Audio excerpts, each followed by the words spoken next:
Good evening. Welcome to Happy Place Aquatics.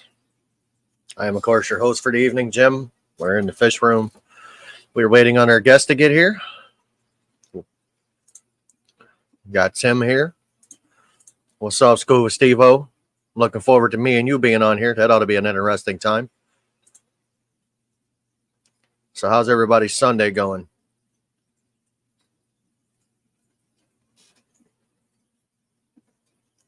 Oscar's still pouting after doing a tank maintenance on her tank. That's just what she does. A lot of people thought she was dead. She ain't dead. She's just crying and pouting like a little bitch.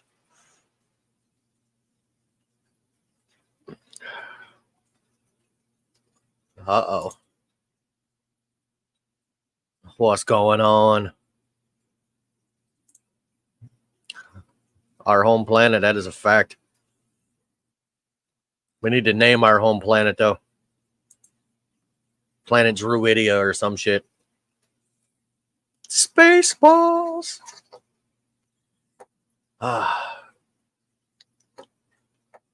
Just sealing. Nice. That was a nice painting. I don't know if you've showed anybody else, but yeah, we'll call it Planet Druidia. That's what it is. We're surrounded by assholes. Oh. So, did a whole bunch of tank maintenance today. Had help. The wife helped me in the fish room. Damn it, I didn't do the saltwater tank. I forgot to do the saltwater tank again. It'll get done. Pulled some fry. Actually, robbed some fry. Alrighty, ladies and gentlemen, our guest is here. Let's bring him on up. We're going to do this a little different. Go ahead and introduce yourself, sir. Hi, my name is Sean. I have a small YouTube channel called Front Range Aqua Scapes, and I'm kind of into planet aquariums. You came to the right place. We have we have a homesteader / natural tank guy right here in Silver Creek Wildlife. That gentleman has some knowledge on plants and how to do them his way, I guess. Everybody does things different. Do you keep fish? I do. I have a broad variety of fish at the moment. I have a trio of angels. I have 40-ish cardinal tetras. Here next to me, I've got 2 female paradise fish, a bunch of random larger tetras. There's nothing in this tank except for snails at the moment.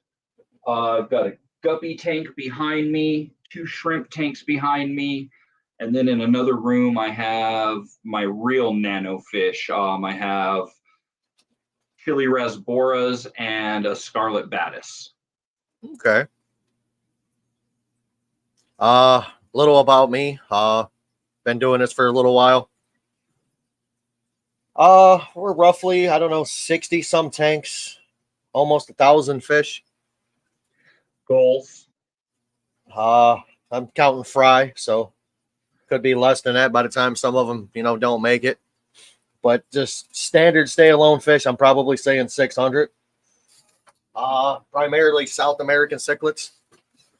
I have one planet tank, and it's in everybody's favorite thing, clown gravel. Literally, man, it's purple gravel, and I mean the thing is, it's beautiful. I don't know what else to say about it. I mean, it grows plants like nobody's business. I mean, it does what it's got to do. So, how long have you been in the hobby? Off and on since I was 26, so like 19 years. Really been into planted tanks for the last 7 years. Okay. That's good. What is your largest tank?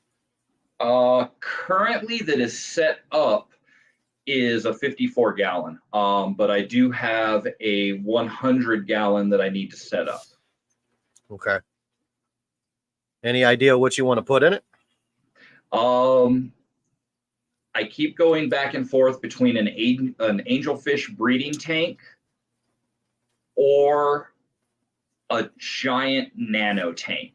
So heavily planted with just hundreds of little microfish like galaxy rasboras, chili rasboras, just lots and lots of neon green rasboras, just lots of tiny fish in a really big tank. I think would just be awesome. It would be constant movement. So, what do you classify as a nano fish? Pretty much anything smaller than like an inch and a half, 2 inches fully grown. Okay. Then I guess I'm gonna have to say one of my favorite nano fish is going to be a rummy nose tetra. Okay, yeah, rummy nose are really nice little nano fish. Probably have some of those in there as well. Yeah, like I said, just that's kind of where I'm leaning. An angelfish breeding tank would be cool. Yeah, I could finance the rest of my fish room with angelfish probably, but I really love my little bitty fish. I think I have like 50 Serpe tetras right now. Nice. You know, they always say that a lot of different tetras don't like school together. And I'm going to call BS on that because I had a 55 gallon with, I mean, it was neon tetras, cardinal tetras, candy cane tetras, black skirt tetras. If it had the name tetra in it, it's probably in that tank. And these dudes all schooled together. I've actually had the exact same results. Like the tank that I said over here that has the paradise fish in it. There's probably 4 or 5 different types of tetras in there, and they all school together. In the big 54 in the living room, there's cardinals and neons.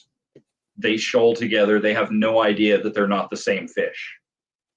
Yeah. Where did I put my drink? Oh, there it is. Sorry. Uh-oh.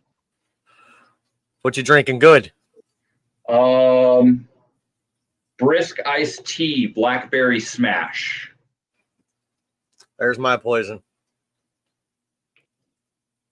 Nice. I ran out of Jaeger. I'm joking. Yeah, I didn't know if this was a PG crowd or not, so I left the scotch alone. So typically on Sundays, I try to keep it PG-ish. Last night, the gloves were off. It was a completely different live stream. It was an almost 4-hour live stream. Oh, crap.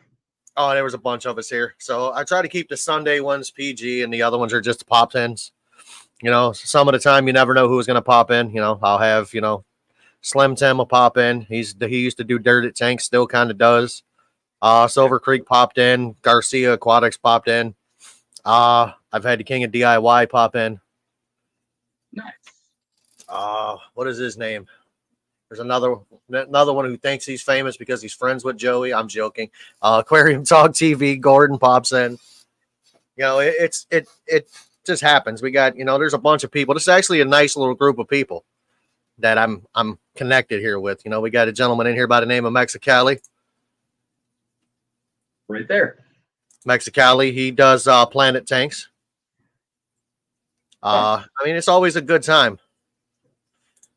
And you can see by what's on the screen right there. I don't know what you're streaming with, but we showed off Kermit the Frog's genitalia last stream.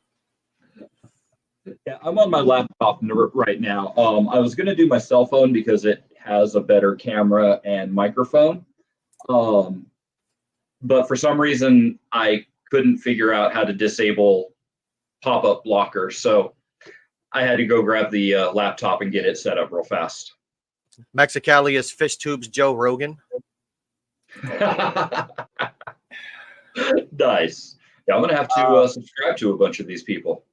You know what? One of my moderators, can you drop Sean's link in the chat for me? Show the gentleman some love. He is a small channel. Artist, dude, this is a tight-knit community here. I mean, it really is. you got questions, these are the people to talk to. Majority of us have a lot of experience. Oh yeah. Some of us, all of us keep different things. You know, like I've got this full of Oscars and, you know, things of that nature. And then you go down to, we were talking about nano tanks. This is my next project. Okay, what is that? 5? 5 gallon. I have one of those full of blue dreams. I am going to try. I'm going to try a Planet Shrimp tank. I'm going to try. Mine was originally a nano Dutch aquascape. Like it was beautiful. And then I introduced the shrimp, and when I kept it all nice and trimmed as a nano Dutch, you know, very pristine, very clean, my shrimp population just wasn't that great. So I decided to do an experiment, and I put a new light on it and let it just go crazy. And so now it's an overgrown jungle, and there's probably 400 blue dream shrimp in that tank. You know, that's like my purple clown puke tank. That's why the screen is purple today. It's for purple clown puke awareness. Oh, okay. All right. So the gentleman in here, Slim Tim, doesn't like that tank. He can't stand the gravel, but he will admit that the plants are thriving. I do not. I mean, I don't gravel vac it. I know that sounds terrible. No. I don't gravel vac it. I do a 30% water change on it probably every 2 weeks. It has got I can't remember what they are. They're little itty bitty yellow and orange fish. I can't remember the name of them. I'll have to look them up. They are a tetra of some sort, and there is 2 stir-by cories. Okay. They say you got to have cories in 6. There's only 2 in there. They're doing just fine.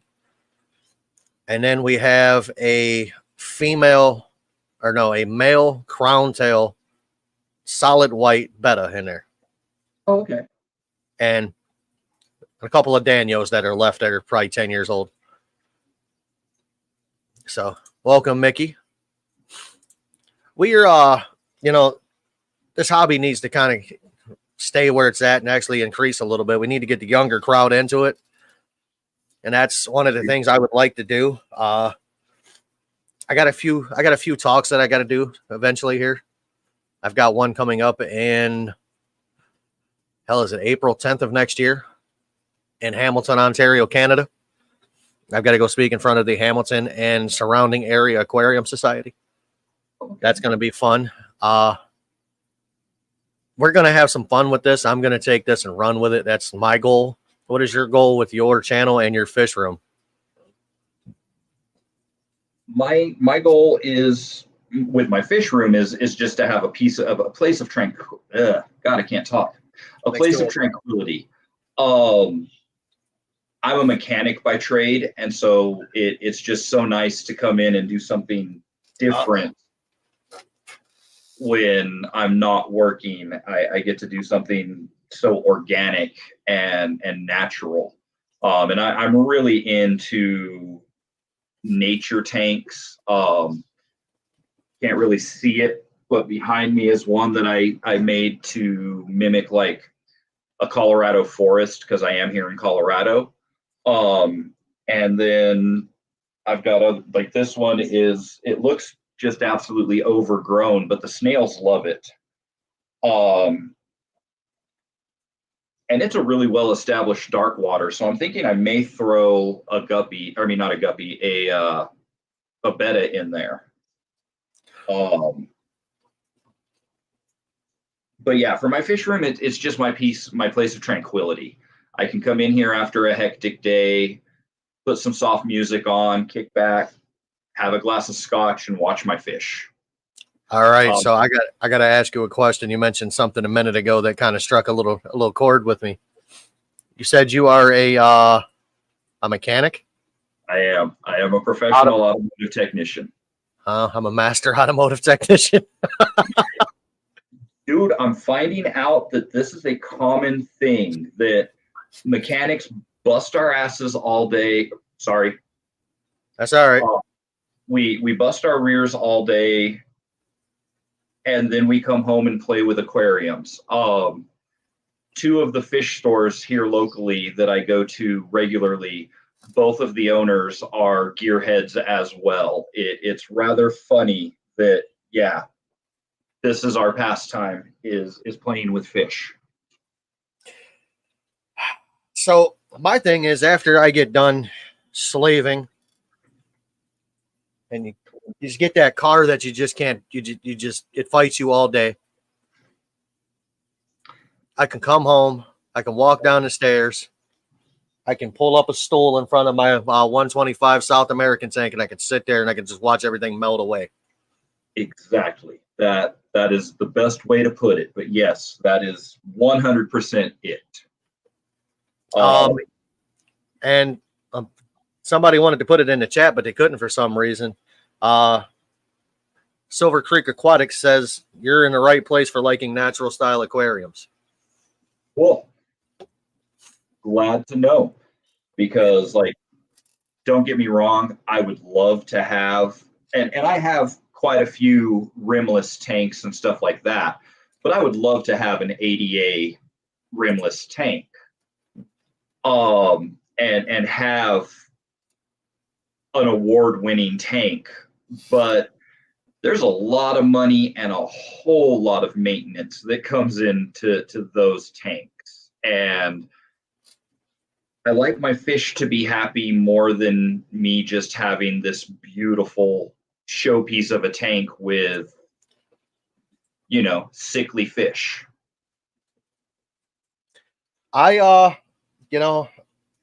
Everybody asks me the same question. How long does it take me to do tank maintenance? So I can sum it up for you. I started this morning with the help of my wife. I started about 11 o'clock. By 3 o'clock, I was sitting in my recliner. I was done with every tank in my fish room. So that's a pretty well down routine. I need to get a Python. It takes me a little bit longer because I'm still old fashioned doing it with 5-gallon buckets. Yeah, dude, that's a backbreaker right there. But we're also hard headed because we're mechanics. That's what we do. I spend more money on a tool truck than I think I do on anything else. My roommate laughs at me all the time because I do not have any cheap hobbies. I'm into cars, I'm into planet aquariums, and I'm into pew-pews. So there are no cheap, like a drug addiction would be cheaper. That is a fact. Oh, June's got a question. This lady owns about every Oscar on the planet. That's legit. She has more Oscars than I have fish tanks. Nice. How many gallons of water are you changing? Every week, about 25. Okay. I probably change. Hell, I probably do that on one tank. I could do that on that tank. And yeah. That's a 6 foot long, 30-inch tall, 24 deep, 240. Okay, that's a much bigger tank than it looks like on screen. Yeah, it's a big one. That's like a 14-inch Oscar right there. So okay. Here, make it look a little better. Right now, I've only got 11 tanks, and like I said, the biggest one is a 54. And honestly, it's pretty much on autopilot. I kind of took a father fish approach to it with a deep soil substrate with a sand cap. It's got a Fluval 307. It's kind of on autopilot. I do a water change on it 25% once a month, maybe. It depends on what the test kit tells me. If none of my tests come back harmful, I let it go. Everything else is on a weekly water change schedule, just because they're all running little hang-on backs. They're not over filtered like that tank is. You're talking over filtered. I have that guy. I can't even tell you the amount of filtration on it. So it's got an FX6. Okay, big boy. It's got a, oh God, I've lost my train of thought. Marineland 360. Okay, another It's big got, boy. Hang on back. it's actually a canister. Oh no, that's right. The 360 is a canister. 360 is a canister, and I have two Aqua Top XZ5s on it as well. It's got 4 canister filters on it, along with 2 sponge filters. Yeah, with Oscars, you really do need a lot of filtration because they're messy fish. I used to keep South Americans, and for a while I went through an African cichlid phase. I really want to do monsters, but I don't have 100-gallon total. Yeah, I'll get there. I still have 7 tanks to set up, and then the rest of the fish room to set up. But I got told by my roommate that I'm not allowed to bring any more tanks in the house until I set up the ones that I currently have. I understand that. I've got 8 in the garage that aren't set up. I've got 5 or 6 under the house that's not set up. I've got 2 stock tanks that are not set up, and I've got 2 sitting next to my washing machine that aren't set up. Plus this little guy right here. I got a 44 corner right here. And I got a 55 just sitting over there I need to reseal. And that is a good question. What fish isn't or pet isn't messy? Me, I'm not messy at all. Very true, very true. Oh, I enjoy the hobby. It does bring some calm to my life. So it is a good thing. I enjoy honestly, I get more joy out of doing tank maintenance than I do anything else. I know that sounds weird. Like tearing into a canister filter, bring it on. I enjoy it, no matter how messy it is. I enjoy that. And there's a lot of things that this can bring you that a lot of other hobbies can't. Like my other hobby is a model cars. Okay. I'm going to be honest with you. I've got one down to the last couple of pieces, and it pissed me off, and I smashed it. And went out the next day and rebought the same car and started over again. But I mean, this one, it's rewarding because you get to see the fish go from something that's like this to something, like that. Exactly. You can take a 1-inch fish and you can end up having a 14-inch fish.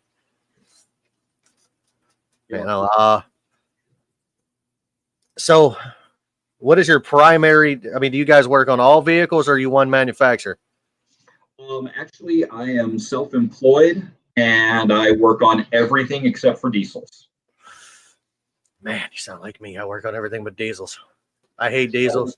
Exactly. It's a personal choice. I choose not to work on diesels because they're big, they're heavy, they're dirty. No. I'm too old for that shit. Yeah, exactly. That's a young man's game. Let young men work on heavies. I'll even work on Land Rovers unless they have the the Lucas Electronics. I got a hold of something that nobody else is probably around me's had in a while. We got a 92 Infinity Q45. Oh, wow. I haven't seen a 92 Infinity Q45 since 92. Right? I haven't worked on one ever. And it still runs? It 296,000 miles. Still has the original engine, original transmission. It's misfiring like crap, but it runs decent. As bad as that sounds. There's no engine noise. It doesn't smoke. Nice. The tiring wiring harness on the driver's side that controls the coils is melted. Ooh. So I am currently, me and another gentleman are in the middle of rebuilding the wiring harness because there's no wiring harness available. Oh, of course not. It's to 92. Exactly. The 33-year-old niche vehicle. It is a 33-year-old pile of shit that should be in a scrapyard. Currently have a 69 Ford LTD with a 390. We're kind of half-ass restoring for a customer. Okay. I primarily work on Jeeps. I'm not going to lie. For some reason, my area Jeep is the thing. I'm tired of them. Springs, it's Toyotas. You know what, dude? Up here, I hardly work on Toyota and Honda. I work on more Chrysler products than anything. Well, that doesn't surprise me. It's Chrysler. Kias. I've had a string of Kias lately too. Um, And yeah. it's not even like engine problems, it's other stuff. Okay, that surprises me because up here it's Toyota trucks because everybody and their brother who off-roads either has a Toyota or a Jeep. And the Jeep guys are Colorado Jeep guys. So, oh, I only take my truck to such and such shop or to the dealership. Okay, fine. That's cool. In fact, earlier this morning, I was putting SPC ball joints on an '09 Yoda. Really nice truck, really nice lift kit, Bilstein shocks, really well done truck. What's the last thing I worked on? So my position has kind of changed. I run the shop now instead of being the tech. I'm the head tech / store manager. Okay. So I can select what I work on. You know, if it's something that requires like heavy diagnostic, I won't typically do it. I'll let the other guy do it because I have to basically answer phones, deal with customers, write estimates. I don't need something that's going to pull me away mentally away from what I'm doing because that gets dangerous. Yeah, your time is better spent elsewhere. You know, I'll do some dumb shit, a tire repair, an oil change, you know, some stuff like that. But when it comes down to it, we had a Mustang come in, 4.6, wiped out the entire cam on the driver's side or passenger side. I think that's bank 2. Yep. Wiped the entire cam out. I mean, it was done. Roached. I mean, it took probably 3/8 of an inch of material off of the lobe of the cam. Holy crap. The guy did not want to replace the engine. I told him, I said, look, this is what it is. And I wrote it out as such. I said, I will put cams in it. I will put all the lifters and roller arms in it.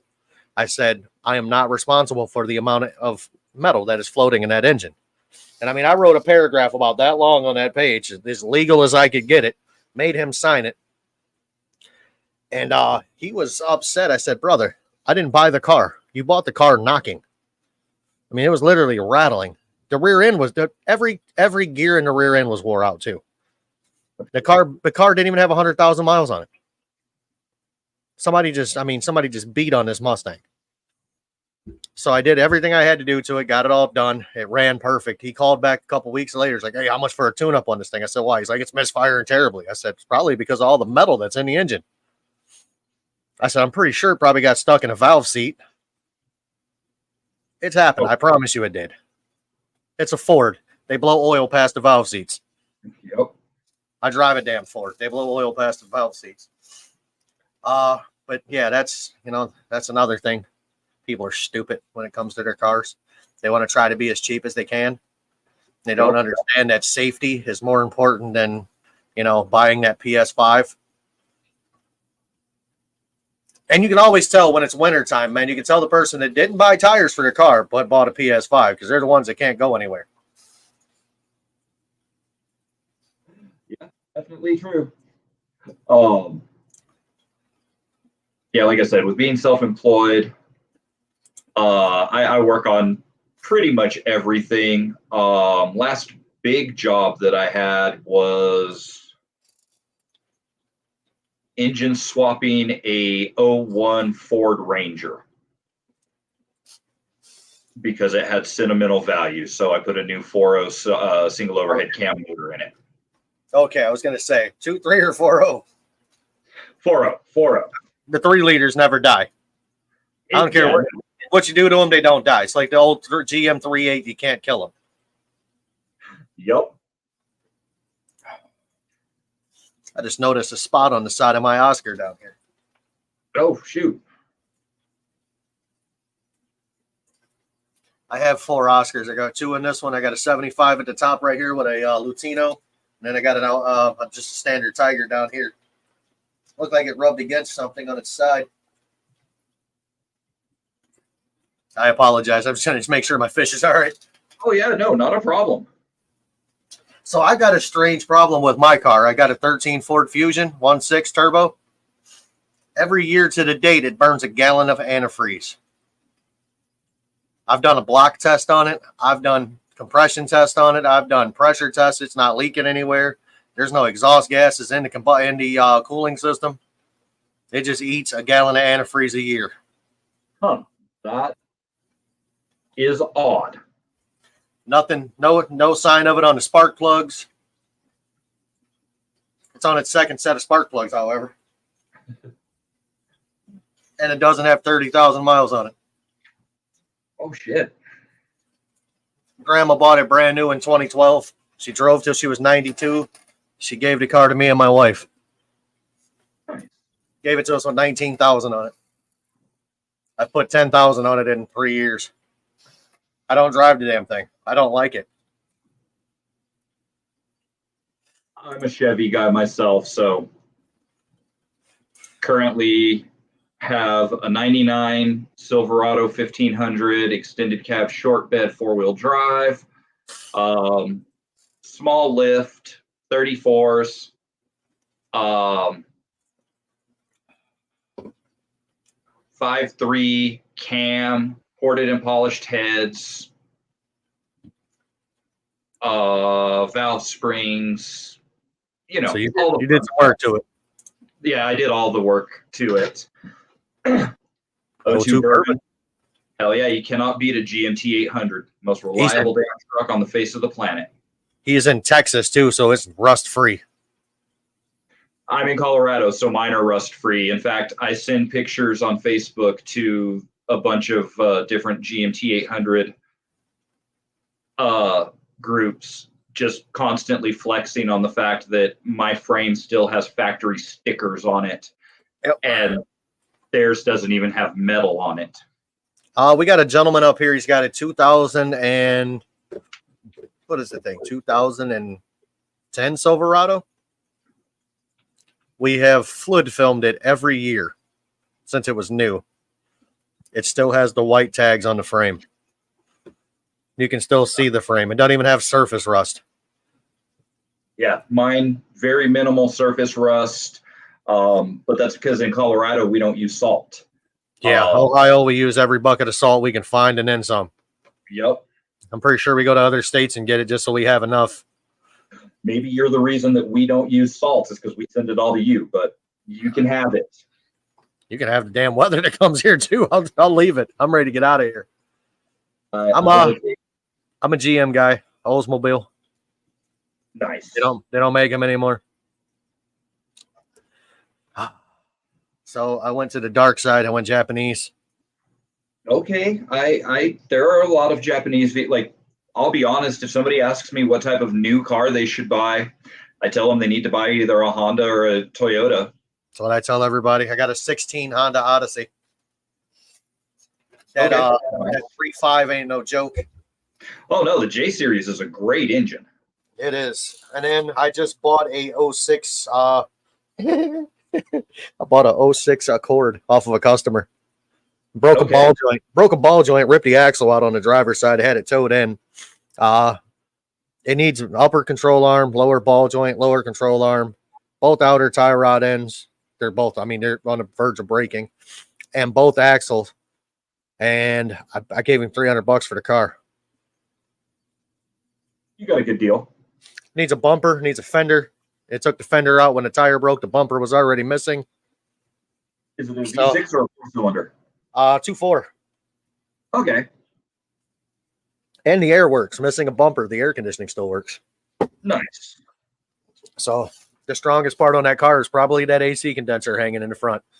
Probably. So I bought it. I'm going to put it back together. I'm going to let the wife drive it for a little bit so I can save up the money to fix the transmission in my Odyssey because, well, that's the Achilles heel of that van. And other than that, I'm going to drive that thing until it drops. Does it have the 5 or the 6-speed auto in it? I think it's the 6-speed.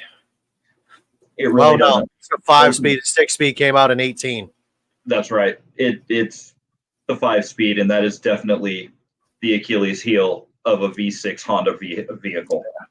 It's like the BMXAs and the old Civics. Yep. I know. I just got rid of a couple. When I got the Ford, man, I got rid of my 01 Civic. Put a transmission in it. Okay, so he's got like 18 months. No, I'm joking. I got 189,000 out of the original trans in that car. That's not bad. I changed the fluid in. I changed the fluid in it every like 30,000 miles.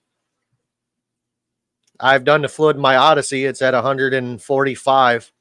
I think I've changed the fluid in it now 3 or 4 times.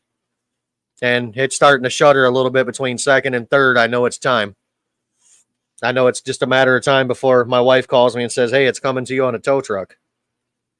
Yeah, the transmission in my 99 Silverado is not happy.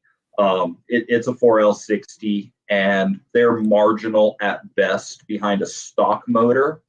And I'm producing close to double what a stock motor made. So yeah, it's not happy. It slips constantly, but here pretty soon I'm going to be putting 1-ton axles and a 4L80 in it. So 4L80 is a decent tranny. Oh yeah, the 80 is a great transmission. The 60 is just garbage. They're great behind stock motors. They are. But like I said, they're marginal at stock. It's the 6AT in my van. So it's a 6-speed. Okay. I had to look it up real quick. It's still not a great transmission. No. It's a little better than the 5-speed. I ain't going to lie. Oh, yeah. No, the 5-speed, you've got about 100,000 miles and you're replacing the transmission. I've got a customer of mine that is willing to bring me back a 6-speed manual and everything I need for it from Japan when he comes back. And it's a direct swap. But my wife doesn't know how to drive a stick. I would manual swap that. Oh yeah. There's a guy who's originally from Colorado and now he lives in Florida that has a 1st-gen Odyssey with a 1,200 horsepower turbo K series and a sequential, and it's all-wheel drive. I think it's silver, right? Pewterish, Boosted Boy Kyle, or the Boosted Boys on YouTube. Yeah. I like Busy Moto's 16 Odyssey. Yeah, that one's pretty nice too. It's a manual. He did the Japanese swap like I'm talking on this one, but he also put a Lexus rear hybrid drive in it. It's all-wheel drive now. Oh, okay. Nice. I didn't know it was all-wheel drive now. It's like 1,600 horsepower. Total. Last time I had seen it, it was still front-wheel drive. Yeah, it's a bad minivan. Everybody knocks the minivan, dude, but I'm gonna be honest with you. The thing's like a pickup truck with a cap on it. I brought that home in it.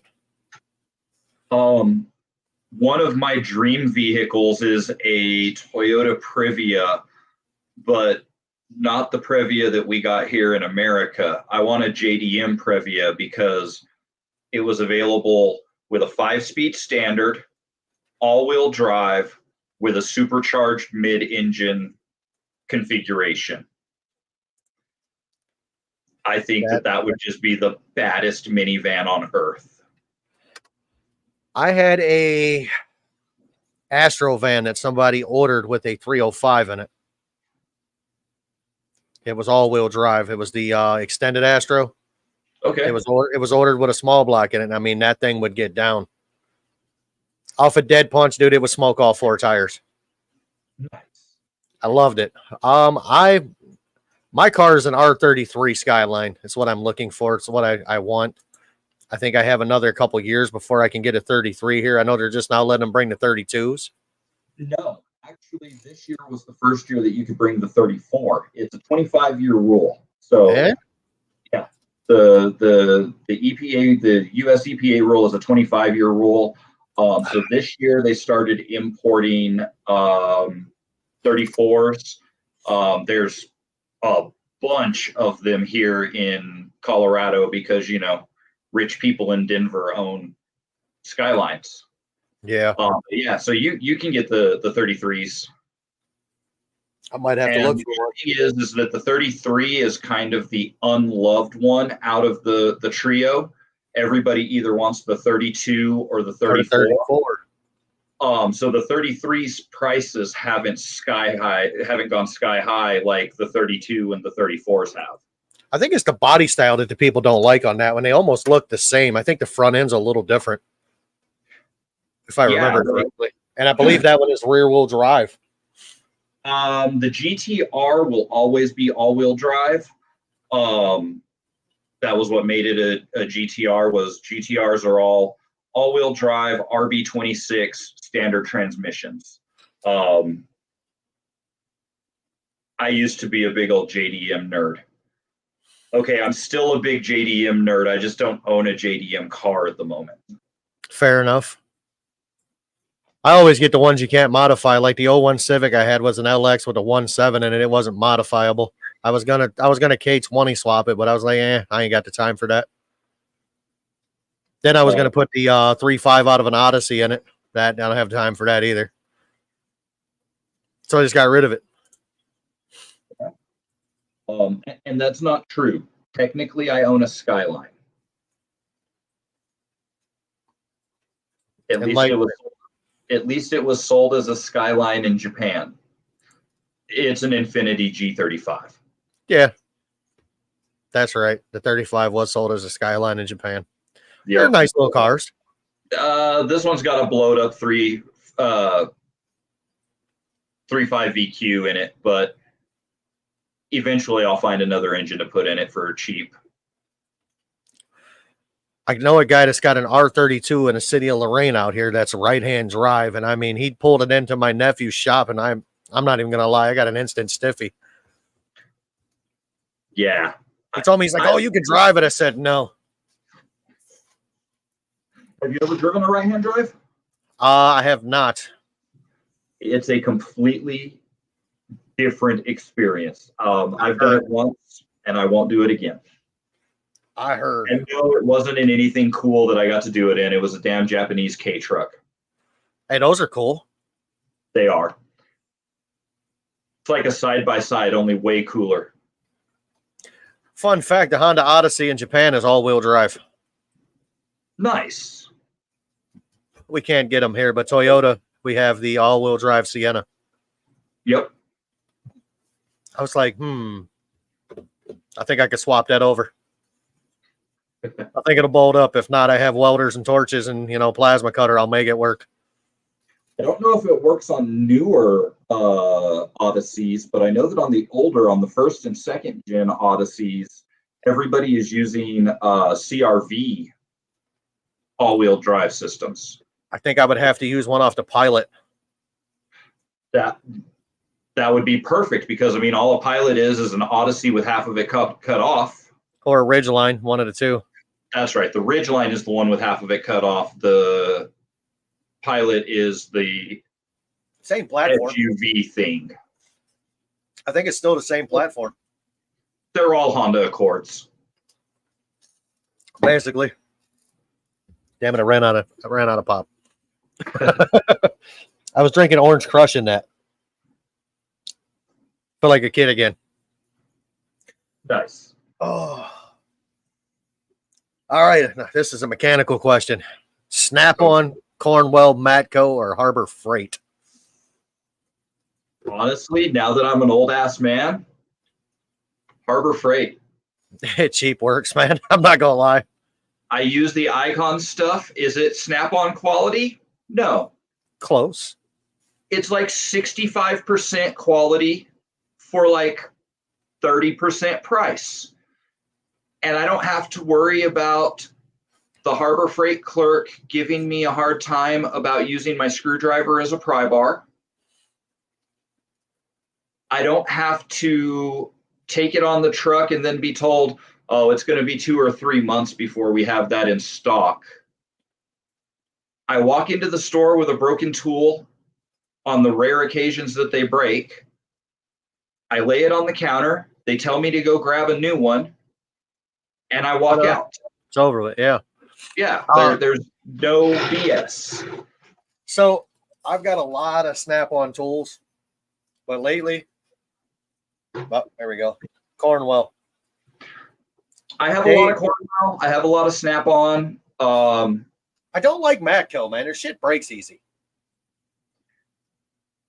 Mac and Matco don't really make a whole lot of their own tools anymore. I mean, Matco is owned by, wait, is it Mac or Matco? I think it's Matco that's owned by Stanley Black and Decker now. So you're getting gear wrench tools at a tool truck price. Bullshit. If I'm going to get gear wrench tools, I'm going to go to Home Depot and buy gear wrench tools. I'm on my way, June. Oh, her husband used to be a mechanic. I've got a lot of different tools. I mean, honestly, I've got an impact socket set that I've had from Harbor Freight now for probably 15 years. And the only one I've broke is the 19. And that's because I got tired of, hammering on swollen forward lug nuts. I can literally take my Cornwell screwdriver. I can put it in the vise in front of the Cornwell dude, snap it, and hand it to him. He'll warranty it out. He'll laugh at me and warranty out. He doesn't care. That's the thing. And then we got the Matco dude that we have. Guy comes in and he's on retirement mode. You know what I mean? He's facing retirement. He's staring it right down the barrel. And he just doesn't care. He doesn't really have anything on his truck. He's got snacks. But other than that, he's just staring it right down the face. Technically, I should be looking retirement down the face because I am technically disabled. I didn't know that. I had to look it up last night. We're mechanics. We're all technically mentally disabled. I didn't say that. Oh, I did. I was up at Wyotech in Laramie a couple of weeks ago, dropping off an engine for a kid that blew his up. And some of the kids were asking me what it was like being a real tech. And I don't think the instructors liked my answer because I told them, don't do it. Get out now while you can before your body hates you. Because you're going to be used up by the time you're 35 and you're not going to be able to retire. So you're going to be like me at 45 and can barely move most mornings. So I'm 42. I'll be 43 in October. I've already had one full-blown hip replacement. By the state of Ohio, I am technically disabled. Yeah, makes sense. And yeah, I mean, the business that we're in is not an easy business. It's definitely a young man's game. And then you have stubborn old guys like us that refuse to give it up yet.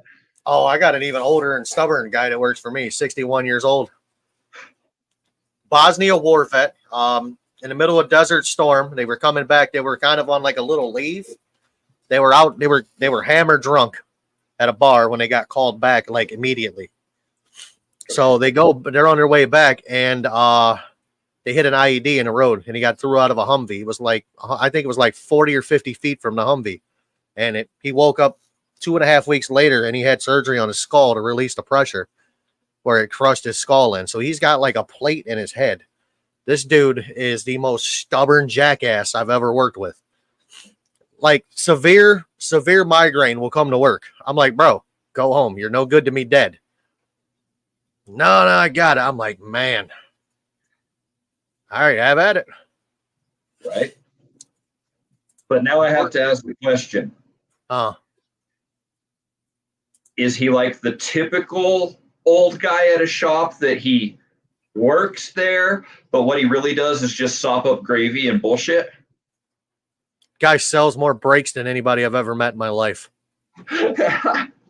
Yup, that's your typical. I'm probably going to end up being that old guy. Like I said, you stand in the corner, you sop up gravy, and you tell old stories. You know, he Everybody loves the old guy or they hate him, depending on what side they're on. can't diagnose his way out of a shoebox. The guy is a 25-year Cadillac veteran. So, I mean, he knows Cadillacs. Then he went to a buy here, pay here style car lot that sells everything. He's worked on everything. And now he's a hell of a worker. I'm going to tell you, dude, the bathroom's always clean. The trash is always taken out. He's rough around the edges. He's a Marine. It is what it is. You know, but he can't see the future. He's still stuck in the past. Mm-hmm. And it's rough for him to see people that are younger than him that are doing twice what he's doing. Like literally, man, with a bad hip, I can outwork everybody in my shop. I got a 31-year-old kid. I'll run circles around him. I'm old. I'm fat. I've got bad legs, and I still can bust out 3 or 4 times the amount of work they do. Oh, that is the only Toyota that is an abortion. The Toyota Solara. It is an abortion. I'm sorry. I apologize you have that car. If you got one that runs good, congratulations. If you don't, I am sorry. Those things are... It's just a convertible Camry. Yeah. That everything leaks onto everything important. Yup. That's like Jeep.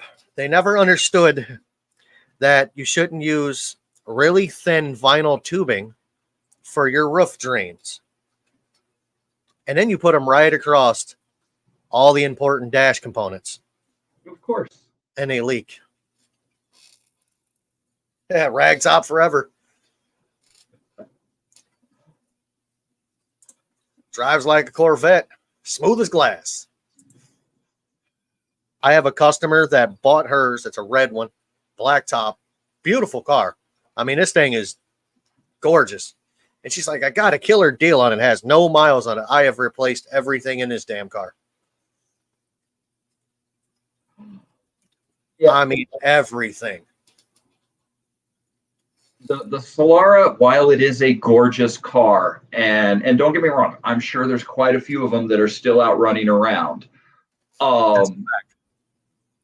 But how does Toyota take the Camry, the most reliable car on the planet, and screw it up?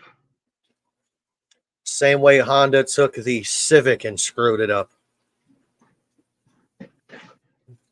They took the Civic. They made these newer ones. So we had an 01. I bought it in 2010. Thing had 3,200 or 32,000 miles on it when I bought it. That's the one I told you I just got rid of. Mm-hmm. I'm like, I love this little car. This car is phenomenal in the snow, runs like a champ. I get almost 500 miles to a tank of gas. I love this little bastard. I'm going to go buy another one. Went and got a 2010.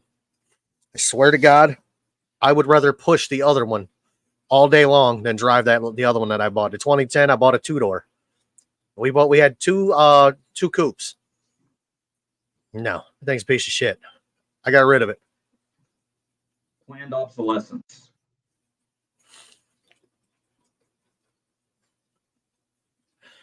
You know what? They say you never buy the first couple years of a car. That is correct. My mother-in-law found that out the hard way. She bought the first year the Cadillac ATS. All-wheel drive, 2-liter turbo. By 15,000 miles, they put an engine in it because it just exploded 2 of the 4 pistons in it. Literally cracked them in half. Damn. Yeah, it was knocking. She's like, what is that noise? I said, that thing needs to go to the dealer. The check engine light wasn't even on, dude. This thing was running like, I mean, it was like you fed it. I don't know. It's like you gave it like 114 octane. I mean, it just melted shit and it was still running. She got it to the dealer. They diagnosed it, which I had already did in the driveway. They pulled a spark plug out, put a camera down, and seen the piston was cracked in half. Yep. That thing literally should not have ran. but it was running. They put an engine in it. They got rid of it 2 weeks after they put an engine in it. They got a Buick. So they upgraded. Uh-oh. What am I missing here? Oh, I'm getting stared down by a fish. Yeah, my fish do that. My Oscar over here stares at me all the time. She judges me. This one thinks that she needs to be fed, but she's a fat ass, so she's not getting fed today. So I got mine on a feeding schedule. Monday, Wednesday, Friday, Saturday. Tuesday, Thursday, Sunday, they fast. Everybody gets cleaned on Sunday. The only thing that gets fed on Sunday are fry. Yeah. Which I have way too many of. I just pulled some really expensive ones today, and I hope they make it. How familiar are you with what the hell are they called again? German strand yellow Xerox. You are speaking a foreign language. Ha ha ha. I'll show you.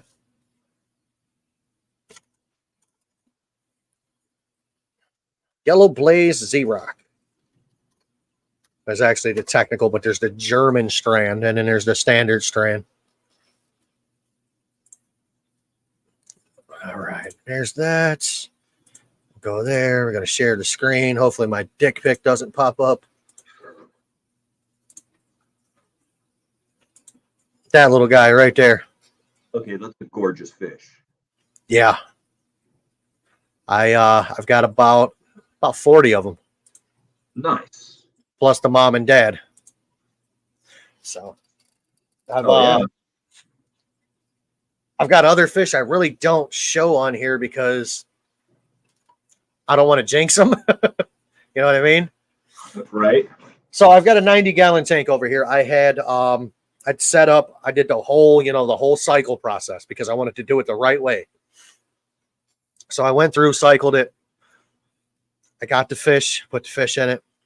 You know what a Walrus cichlid is? Yes. I got 12 of them. And if you know Walrus, they're expensive. Yeah, they are. I put 12 of them in there. I watched them go from 12 to 7 to 0 within 24 hours. Oh, no. I got every one of them sick. Every one of them came to me sick. So I'm like, you know what? Not going to happen. I won't do it again. So I let it go. I took the tank. I probably put a gallon of peroxide in it. I just dumped it straight in there and let it run for 24 hours. I know peroxide gases out pretty quick in water. Yeah. But it killed everything in the tank. Uh-oh. I guess we had a question. Here we go. Oh, shit. You keep or collect any native species for your tanks? Oh, no. And I'm not really into native tanks. I just like natural tanks that look like places that I go. Like I said, I have the one that looks like a Colorado forest. It's a forest themed tank. And then I have one that looks like if you're out hiking in the mountains, it's got a boulder field and stuff like that with just all sorts of plants. But as far as I know, Colorado's not real well known for having any pretty or interesting fish, unless I wanted to go larger, because like there are streams that have some really pretty trout and stuff like that. I'm sorry. Is the question. Go ahead. Continue. Oh my God.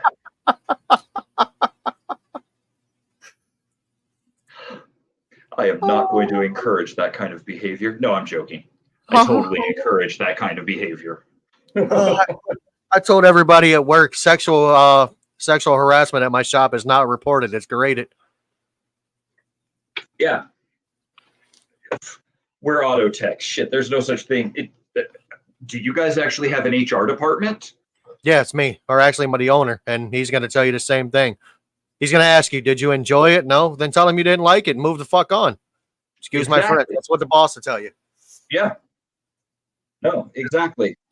My boss has had a You handful know, of my ass more than one time. true. There is some. I guess there are some pretty cool little native fish here in Colorado. Great. Now you guys just made me set up another tank. Good. You got tanks that need to be set up. Very true. So back to what I was saying is I got more Walroo, and I got 8 of them. I currently have 5, and I haven't showed them. I just no, they're just over there. They get 3 water changes a week because they're just as actually they're more finicky than a discus. Oh shit. Yeah, they're in the discus family too. There's 3 fish that are in the same family. You have the Walroo, Anthacanthoid, the discus, and I can't think of the third one. I know what it is, but all of them they're live, eat off of their slime coat, so you can't technically handle the fish. You need to use a decent net that is silky. So I have other fish coming that's next Saturday. That's going to be a fun time. I'm nervous as a cat and a long-tailed cat in a room full of rocking chairs with these other fish that are coming. At some point in time, I am going to get some more Walroo, but they're going to probably be the Panda Walroo, and those are just more finicky than the ones that I have now. Glutton for punishment. I totally get it because like my little my newest nano tanks. Yeah, true. Those that work and those that don't. With my little nano fish, I was real finicky and did not show them for like a month. They were in quarantine in a quarantine tank for a month before I finally started showing that I had got these. The chili rasboras aren't really rare, but I guess the scarlet batis is one of the rarest fish for the nano fish because they're all wild caught in India. And I know I just opened up a can of worms about wild caught fish. Yeah. I'm trying to figure out what that third species of fish is that feed their young off the slime coat. Oh, look at that. Top search. Look at that. Skim coat. No, that's not what I meant. Piece of shit.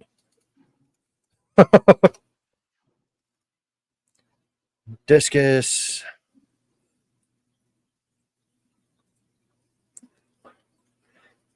Aside from discus, Walroo.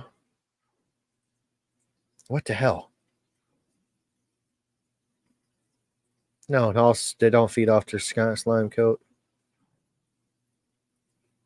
You know, now Google's going to make me look like an ass.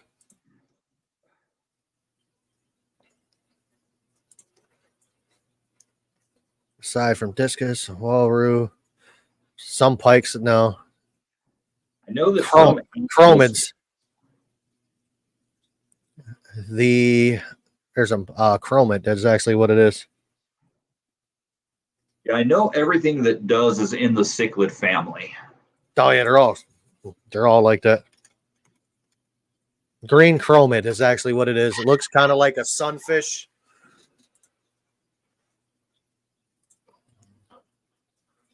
Let me pull that up real quick. Pretty sure this is the fish. Yeah. Okay. Yeah. That's the other one. And then you got these guys, which are uglier than hell. Yeah, that's an ugly fish. Not an attractive fish at all. They're cute when they're like that. But once they become adults, there's a better picture. They're cute like that, but once they get bigger, they're not an attractive fish.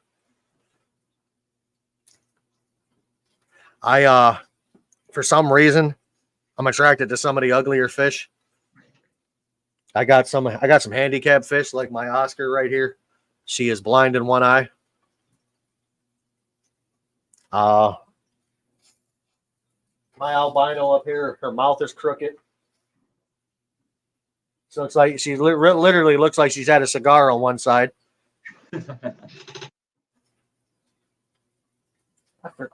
I almost thought for positive I was going to wake up and this big guy was going to be dead this morning. Yesterday, he was floating like this yesterday. Instead of he was swimming sideways. And Make he's old. anything to his tank for him to throw a fit like that? Because I know that Oscars are giant drama llamas. This is a Sevrum. Oh, okay. Yeah, these two Oscars in this tank, they don't care what I do. I could climb in this tank and they wouldn't care. The one over here on the bottom, that one doesn't care either. The one on the top, however, she pouts. And I mean, she pouts. I put out a short today. She's laying down there like, eh.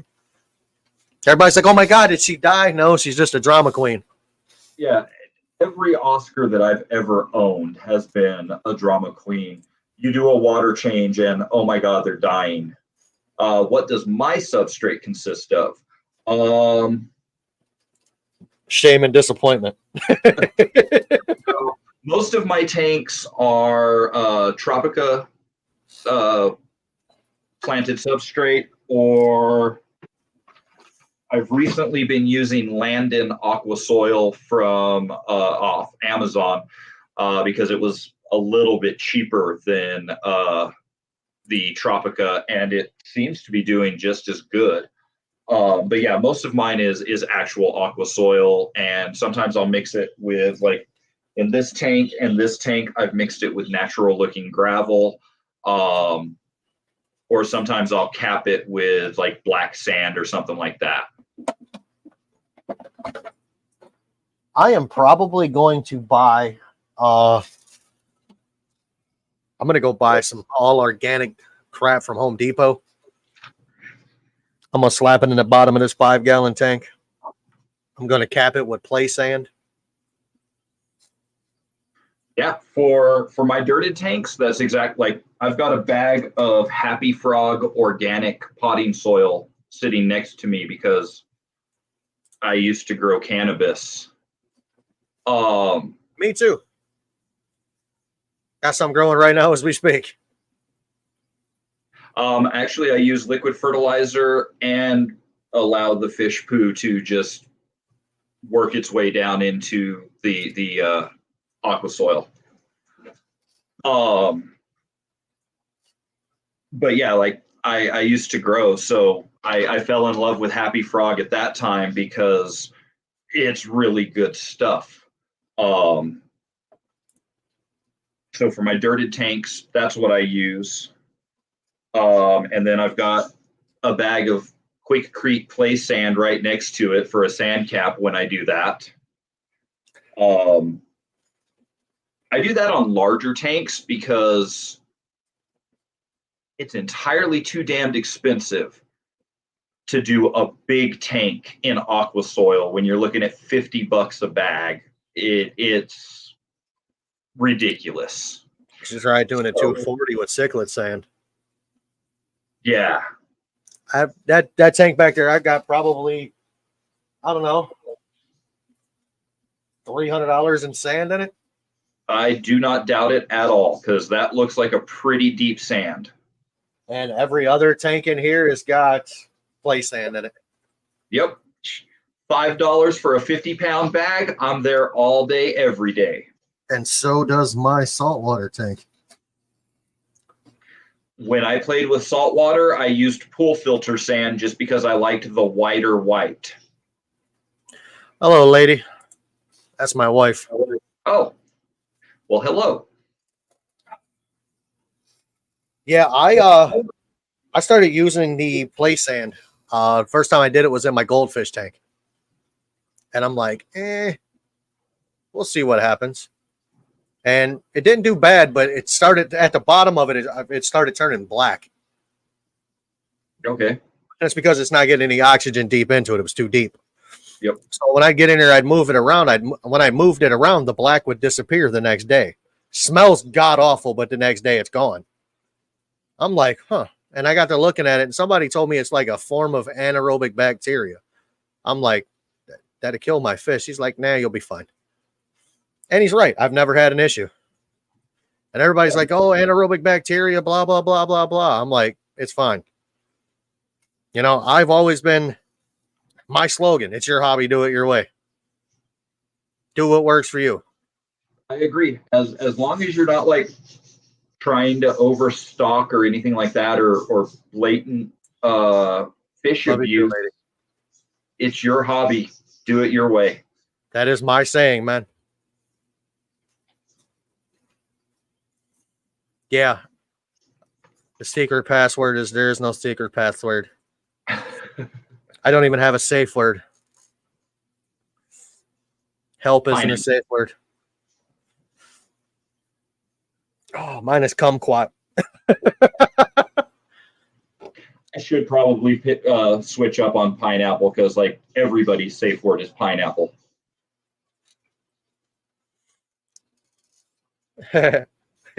She said the safe word is snowflake, damn it.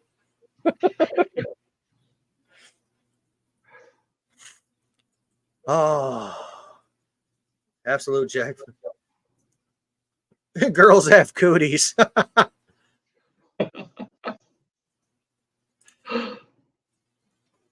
Most men punch out of their league, and guys don't realize it. Most.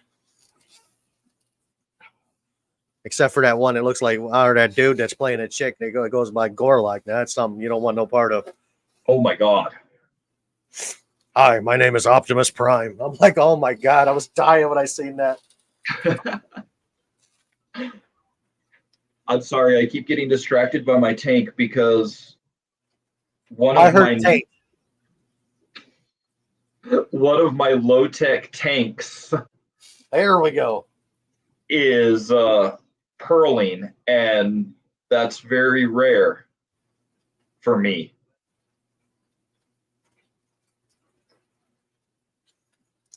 I mean, my high-tech tanks purl all the time, but that's because I'm pumping massive amounts. Don't you know the song? If you want to be happy for the rest of your life, never make a pretty woman your wife. Get an ugly woman to marry you. My wife says snowflake because if you say it, you're a bitch. Yeah. Oh man! So please tell me you're not into NASCAR. No, I like real racing, like Drag racing. drag racing. I'm wearing my Rocky Mountain Race Week shirt from 2023, I think. No, this is 2020. Yeah, this is the 2021. It was the piss on COVID one. Yeah, the rest of the country is on lockdown. We're having 6,000 person spectator drag races in Colorado. Yeah, that COVID never did anything for me. I don't really care. Yeah, no, like, won't get into that, but no, I'm not into NASCAR. I like WRX. I like Formula One a little bit, but they're kind of becoming like the NFL with too many stupid ass rules. Oh man, I hate professional football. Oh, yeah, man. I don't watch sports ball. So they had the wonderful mistake by the Cleveland Clowns on yesterday. They changed all of the rules for the kickoff. Now there's a drop zone where the ball has to be. Blah, blah, blah, blah, blah. I'm like, just play the freaking game, man. Stop changing the rules. It's like with baseball. They put the stupid pitch count in. I understand that. But then it's, they got, you can challenge the play. If the freaking ump said he's out, he's out. That's it. That's how it's been forever and a day. Why are we gonna try to reinvent the wheel? I read something the other day, and I can't remember if it was the NFL or for college football, but now for onside kicks, the team that's doing the onside kick has to announce that they're doing an onside kick. That's dumb. The hell is the point of even doing an onside kick at that point if you're telling them, we're doing an onside kick? Yeah. I like you. Tommy, Tommy's a good dude. I like him because I didn't either. Neither did I. I was out raw dogging the world, no mask, no nothing. I'm a damn mechanic. If brake clean hasn't killed me, nothing's going to. I'm a mechanic. If crawling in and out of these nasty individuals' cars hasn't killed me, you ain't killing me. Exactly.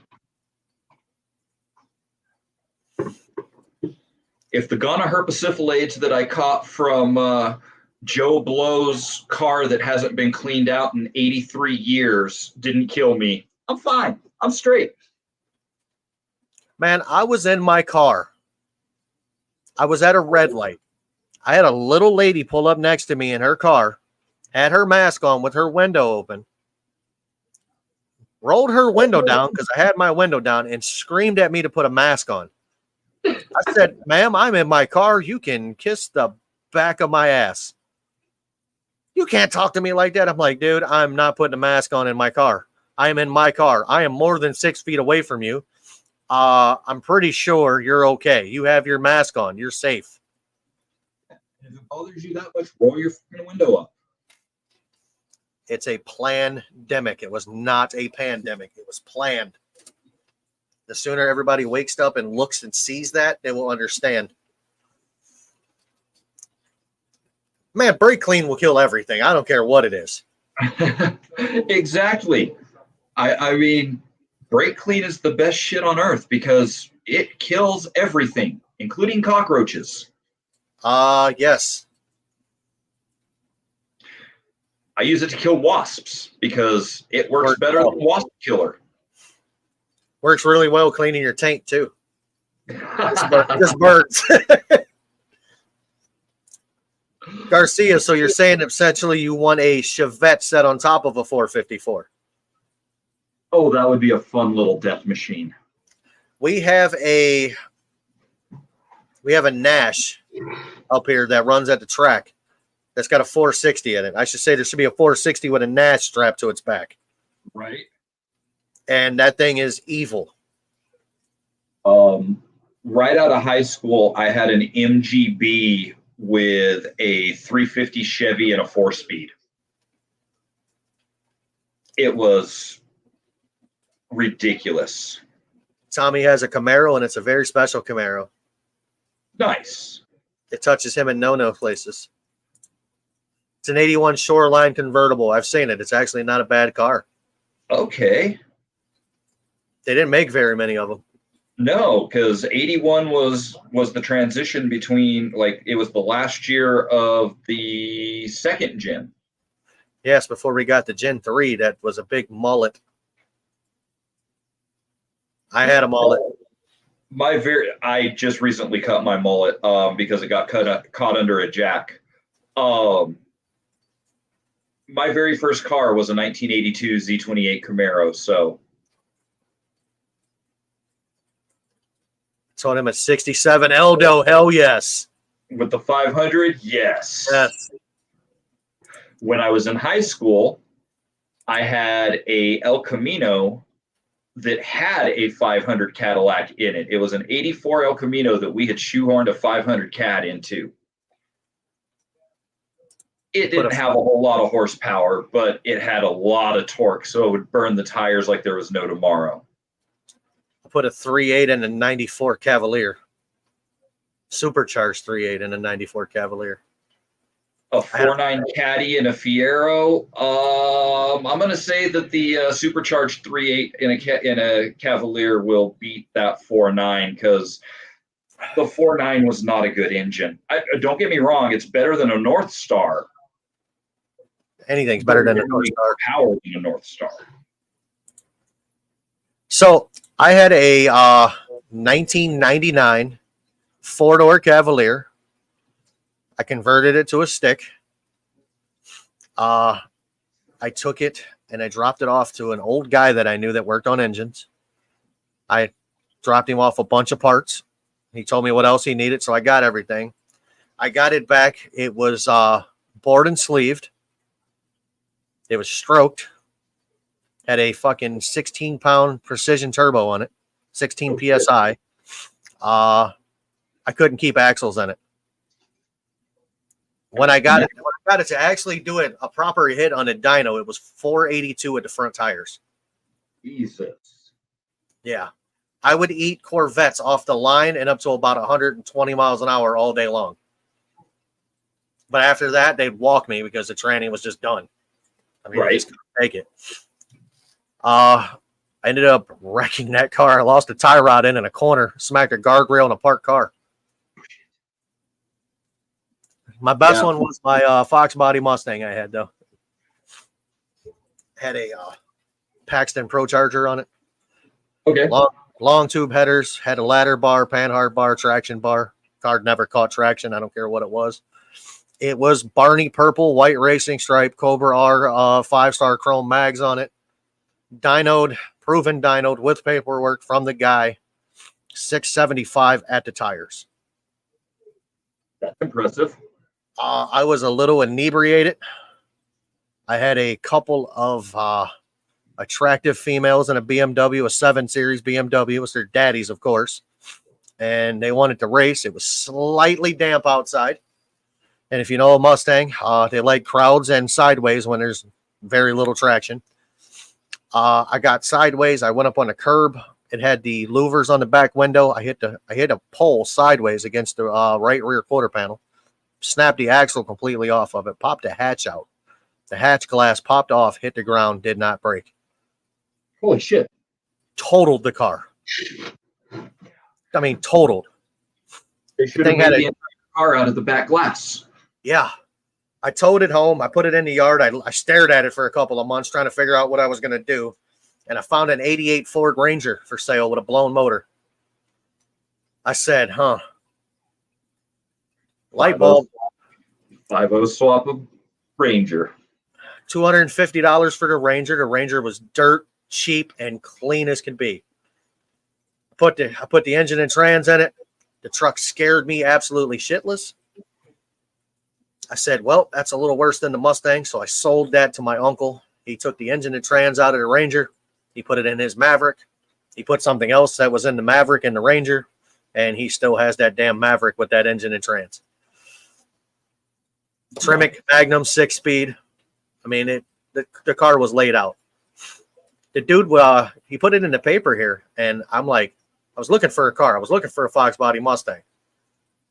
It didn't have a price on it, so I called him. He said, come look at it, make me an offer. So I went over there and looked at it. I drove it, and I come back. I'm like, man, you're going to want too much for this car. He's like, make me an offer. And I told him what I had. I said, look, man, I've got $3,800 to my name. That's all I have.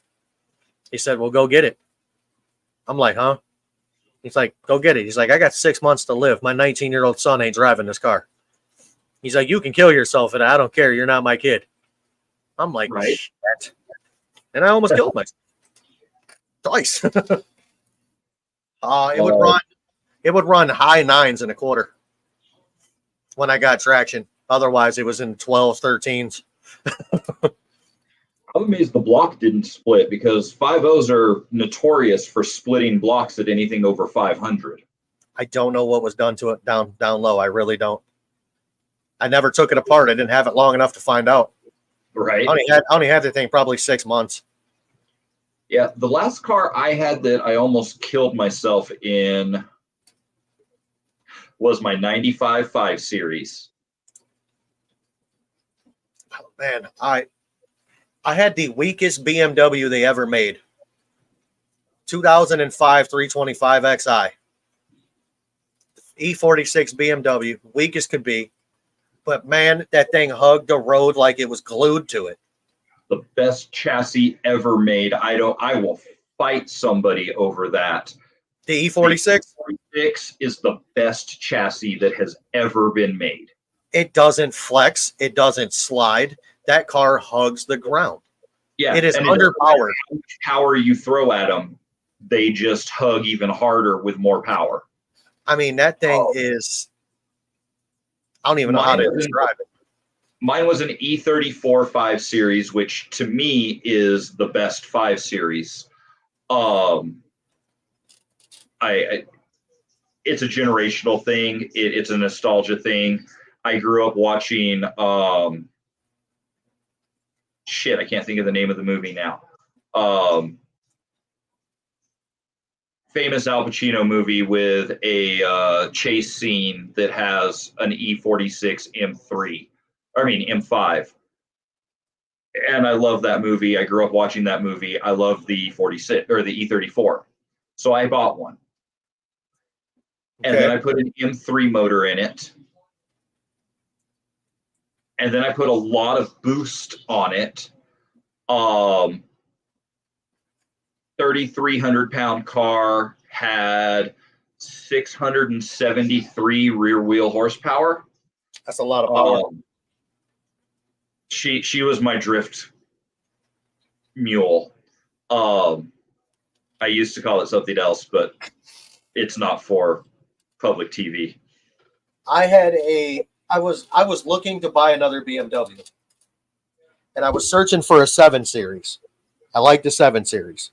I like a bigger car. I'm a big guy. I like a bigger car. I found a 2011 BMW B7 Alpina. Ooh. 25 grand. And if you know Alpinas, they're 100,000 plus car. Oh yeah, that was a $160,000 car new. Yeah. 44K on it too. What was wrong with the twin turbo 4.4? Man, 540 horsepower.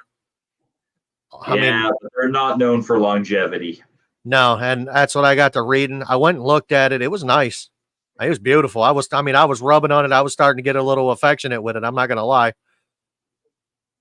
It was a nice car. Yeah, when I had my BMW, I became a BMW technician because you have to be.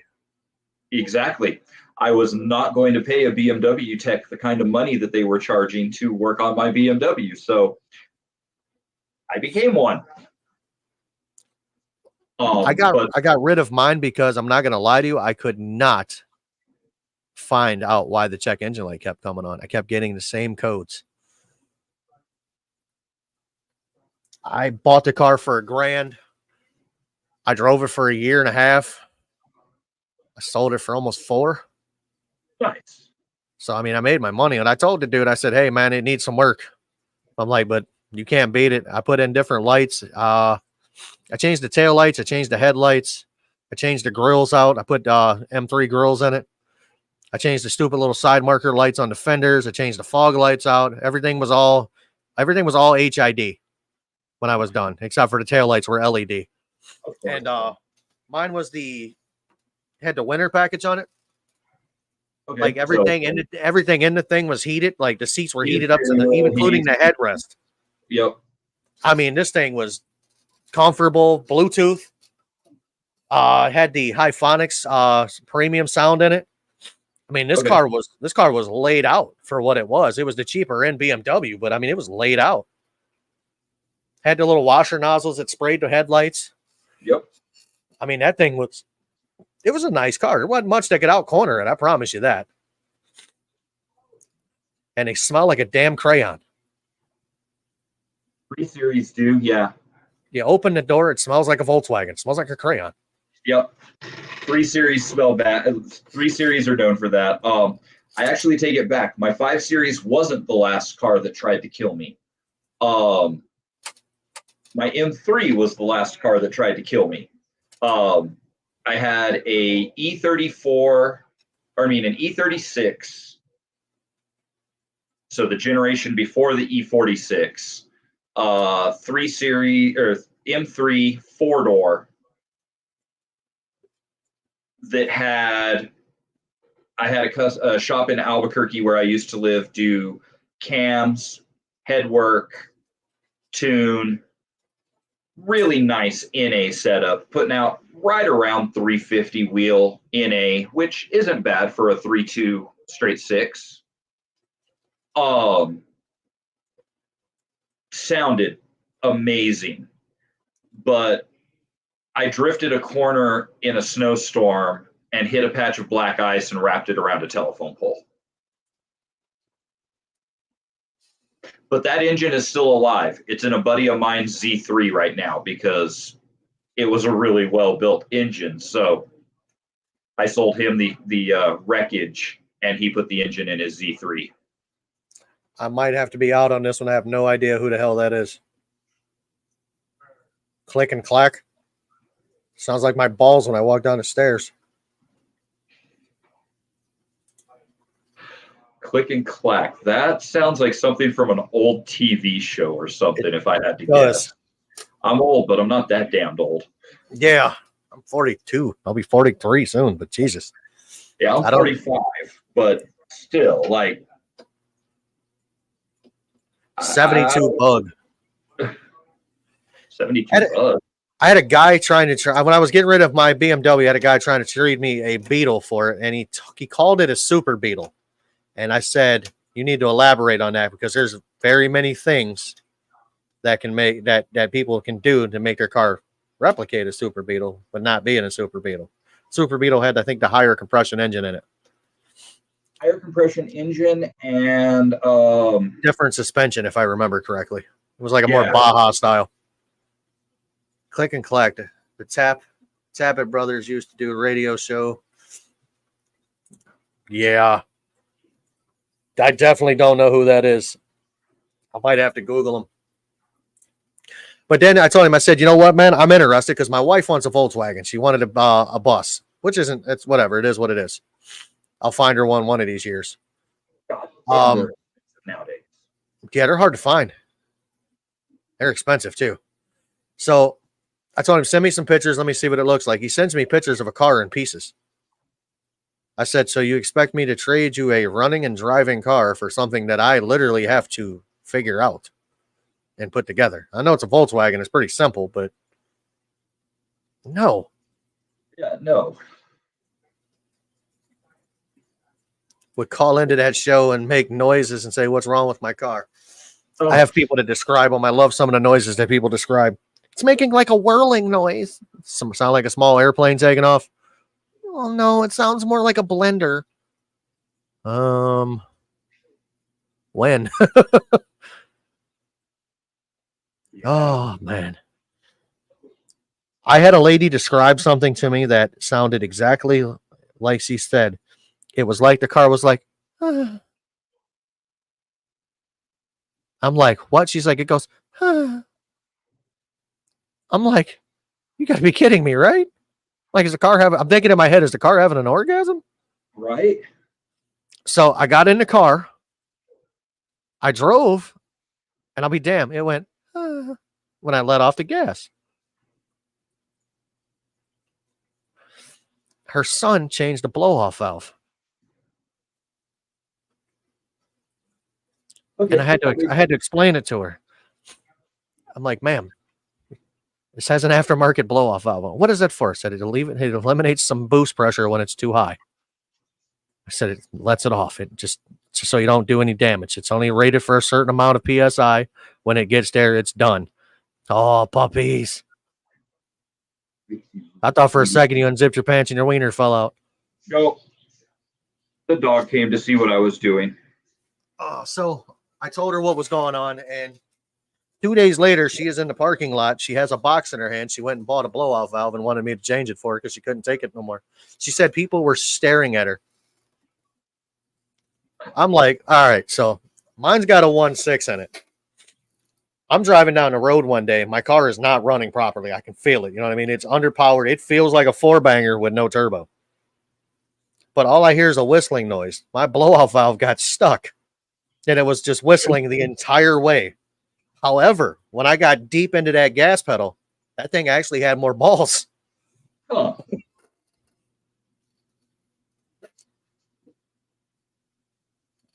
Being a wife of a mechanic, the one thing that pissed me off, it's life or death. I don't like scare tactics.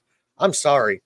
And I will say this as much as I can say to anybody else. There is enough legitimate problems with cars that you don't have to rob anybody at a mechanic shop. Exactly. No, like legit problem is a big problem that is life or death. Like your ball joint is going to break on the way home and your wheel's going to fly off. No, I scare tactics are bullshit. Yeah, there's very few things in your vehicle that are life or death. And I would say the things that hold your wheels on are probably the Life or only. death.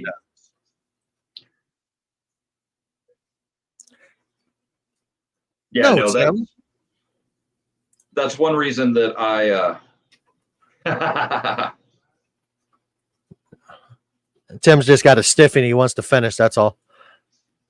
uh fuck, I lost my train of thought now. There's nothing life or death, really. I mean, unless your ball joints are hanging off, your tie rod end's falling off, or Yeah. literally your car is so rusted you're going to hit a bump and you're just going to break. It's nothing dangerous. Nope.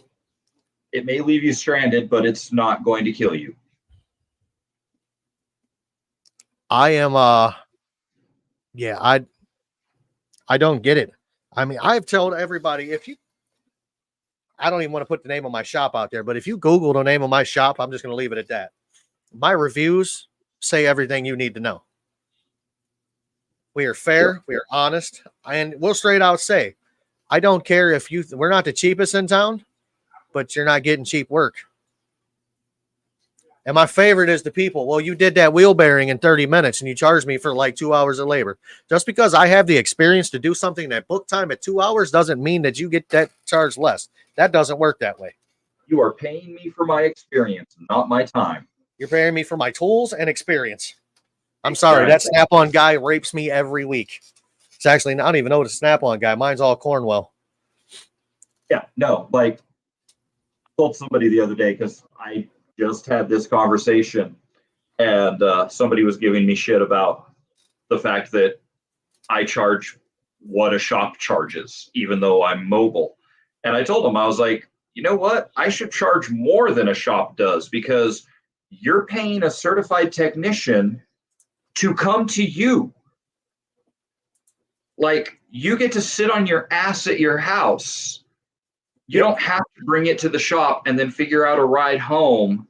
Like, I'm doing what you need me to do in your driveway. I should be charging you more than a shop does for the convenience. Man, I have some people that I used to work on their cars at my house. They got mad at me when I told them what I'm charging them per hour. And I'm gonna be honest with you, I won't break my jack out for less than $75. Yeah, no, my wrenches don't work for free. Like I don't spin wrenches for free unless it's on my own shit boxes. I don't even work on my own for free. I charge myself something. I get a new tool. tool. I get a new tool, or I take myself and get ice cream or something. I'm getting something out of it. Damn it! Maybe give myself a handy. I've told customers that, like, if you don't like my prices, cool. Go ahead and invest in $100,000 worth of tools and 20 plus years of work training and fix it your damn self then. First time he does it for free. If you want it to happen again, he's going to need a finger or two. I don't understand, man. And people always ask me, can I bring my own parts? I said, well, here, I got a scenario for you. I said, can you take a hamburger patty to McDonald's and have them make it for you? Well, no. I said, then what makes you think you can bring your own parts here? Exactly. I said, so here's what's going to happen. You're going to buy the cheapest parts that you can find. You're going to buy some $12 brake pads. You're going to slap them on some $30 rotors, which are fine. The $30 rotors, it is what it is. If you get cheaper rotors, it is what it is. It's all shit. Even the more expensive shit is still shit. I'm going to put your garbage on your car. You're going to take your car. You're going to leave. You're going to have a brake pad failure. Like the pad's going to come off the backing plate. You're going to not be able to stop. You're going to run through something. And the last person that worked on it is my shop. No. And they're like, well, since you put it that way, I said, yeah, I put it that way. It's not happening.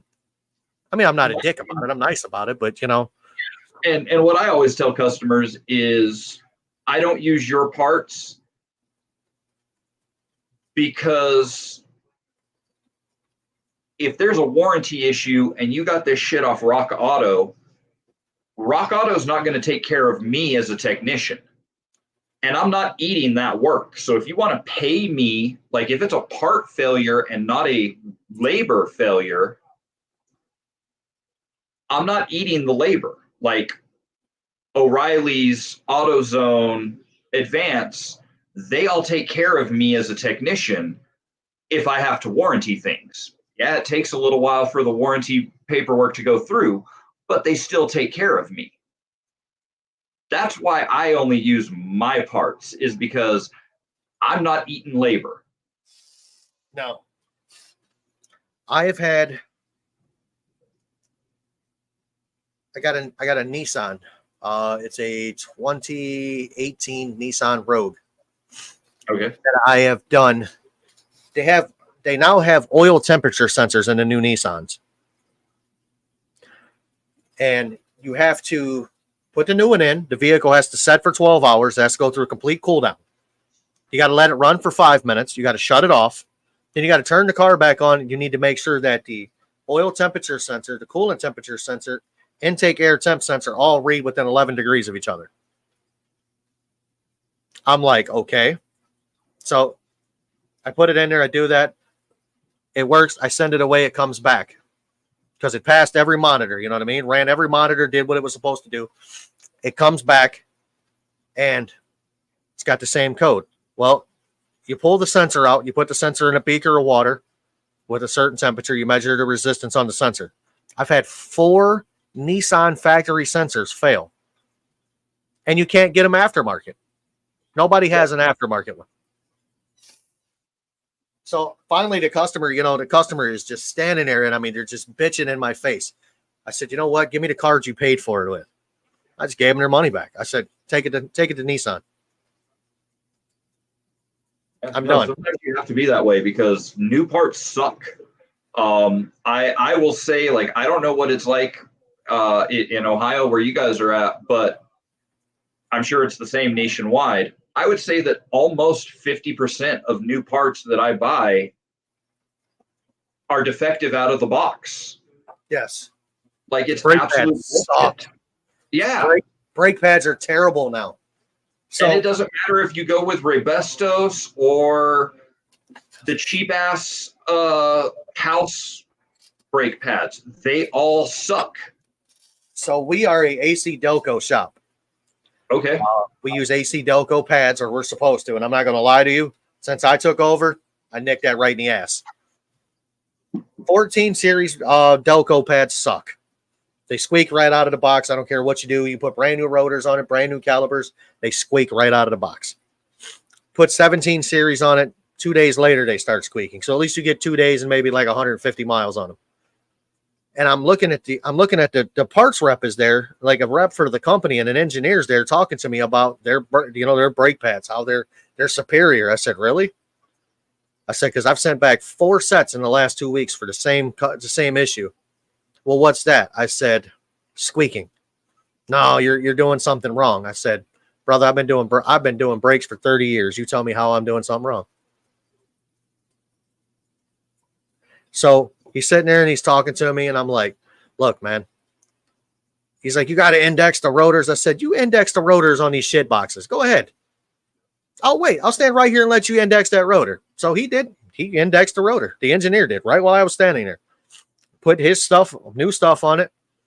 I'm like, let's go for a ride. I got to the corner. I said, oh, look at that. You indexed the rotor. I said, your shit is junk.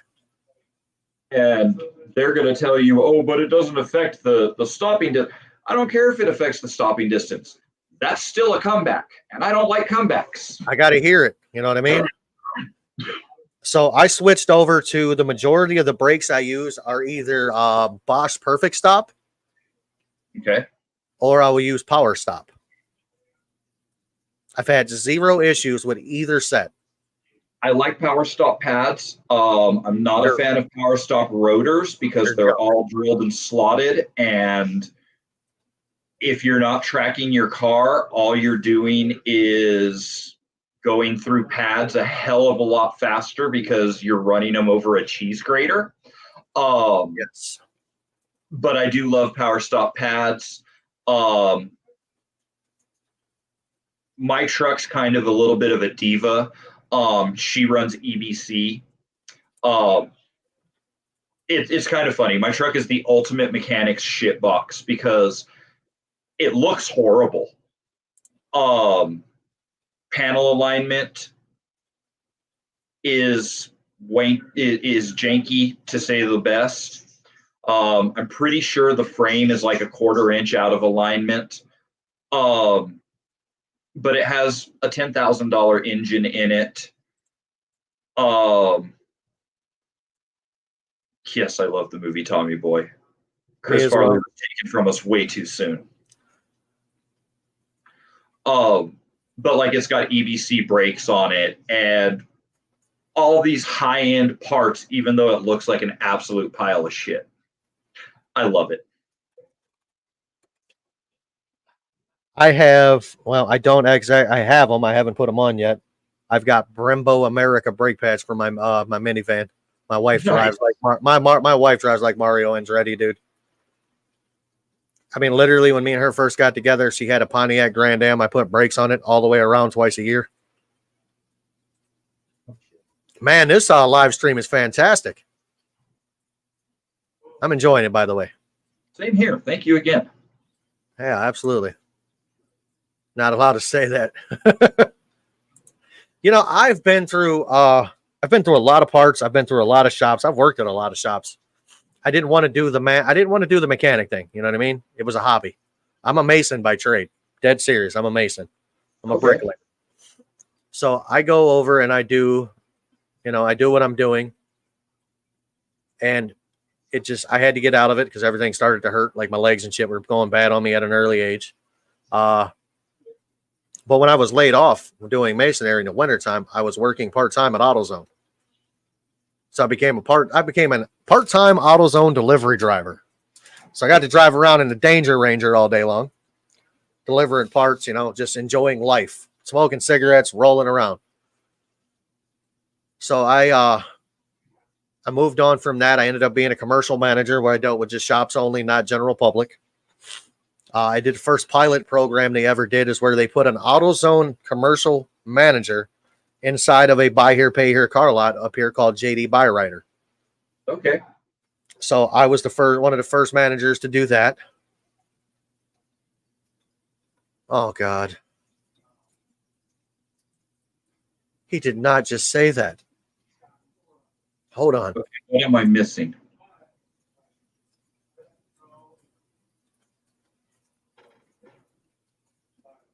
Okay, that's what I was missing.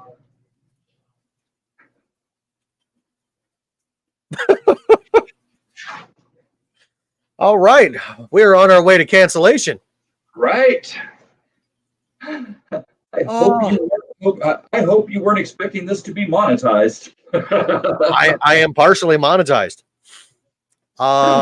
Anymore? No. No. I used to bounce around from AutoZone to AutoZone fixing their commercial departments. I got tired of that. I went to work at I don't know if you guys have like a Monroe or a Parts Choice or Mr. Tire. No. So it's a shitty company here then. I went to work for them. They got the worst reputation on the planet. I worked for them. I worked for Midas. I worked for a National Tire and Battery. I don't know if you guys have those or not. Yep. NTB sucks ass. Had a little old lady. She was probably 75. She brought her brand new-ish Malibu in. I think had like 14,000 miles on it. The service manager sold her shocks and struts on it all the way around, dude. He had this little old lady outside crying because she didn't know how she was going to eat because her car was unsafe to drive. Now, me being the guy that I am, I walked outside. I said, "Ma'am, you need none of that." She said, "What do you mean?" I said, "You don't need any of that." I literally watched this guy walk around and spray PB Blaster on your shocks and struts. I'm like, "You don't need that. Finish your oil change. That you do need." I said, "You do need the air filter because it's plug solid." I said, "But other than that, you don't need anything." And I walked in, I punched out, I got my car, and I left. So I'm like almost home. And my phone rings, and the dude's like, "What did you do?" I said, "What do you mean, what did I do?" "Why'd you do what you did?" I said, "Look, man, you were basically robbing that lady because you want to make some commission because it's been slow." I said, "I understand that everybody's got to eat." I said, "But there's more work out there than what you're doing." I said, "That's wrong." So I hung up on the dude. It was just the service manager that called me. I get a call from the corporate manager. And he's like, what you did was wrong, moral, and unethical. I said, really? Me? I'm like, he's the one robbing this little old lady. She's outside crying. And I told him what he did. So they still fired me, even though I already quit. So they put it down as they fired me, but they ended up firing the service manager too, because I guess I wasn't the first person to call him out on his bullshit. Yeah, see, that's why I went and did my own thing and became my own boss, is because I got tired of bullshit that shops pull like that, where they're just trying to make a buck. And I'm not going to screw my customers over. I'm going to tell them, look, this is what needs done, and this is how we can break it down to get it done over the next couple of months, so that you're not looking at $2,500 in repairs right now. Let's just go ahead and get your control arms done, or your ball joints, or struts, or whatever it is that is the big problem. And then we'll go ahead and we'll work with you on getting the rest of the shit done. But yeah, that's why I don't work for shops anymore, is because I just ran into too many bad actors that are just assholes, to be honest. If that happens at the shop I'm at, I will fire them on the spot. And I've already told them. Like, the guy with the brakes, the guy that always wants to sell brakes, he's showing me brake pads, dude, that are literally that thick. All those need to be replaced. I said, bro, you got time on those. Oh, that's 15%. I said, dude, that's 30% on brakes. Yeah, at least. So, and he gets all pissed off when I won't sell him. I said, dude, I'm not ripping my customers off. It's not happening. Yeah, no, like, that's how you get repeat customers, is you treat them honestly and fairly. You don't bend them over unless they like it.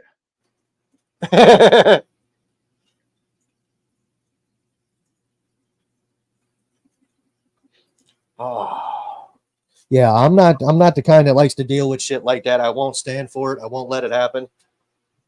There's like I said, there's too much work out there for people to do what they're doing.